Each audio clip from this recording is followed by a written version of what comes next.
Alba ulet me këmbët tërësisht të kryqëzuara dhe fillon të flasë me një ton të vendosur, por edhe të hapur, sikur po tregon një pjesë shumë personale të dëshirave të saj.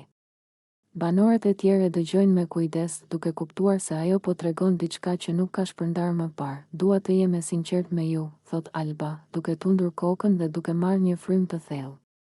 Kur them që dua një burr, nuk është thjesht për të qenë me dikë. Dua një burr të pasur.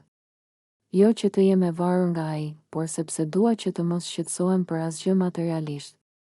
Dua të kem siguri dhe komoditet. Nëse burri im nuk ka punë që sjell shumë të ardhura, nuk ka fare rëndësi për mua. Nuk dua të angazhohem në gjëra që nuk më sjellin stabilitet. Dua të jem e qetë dhe të kem gjithçka që më nevojitet pa u stresuar për lekët. Ajo e përshkruan këtë me një pasion të dukshëm, duke u ndalur për të bërë një shpjegim më të qartë. Nuk dua të më keq kuptoni.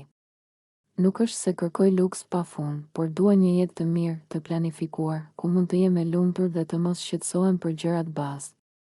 Dua një burr që ka ambicie dhe mundësi të më ofrojë një jetë të sigurt.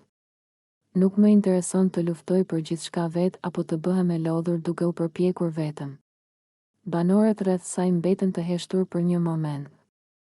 Duke reflektuar mbi fjalët e saj dhe duke kuptuar se ajo po shpreh një dëshirë të thellë për stabilitet dhe komoditet në jetën personale.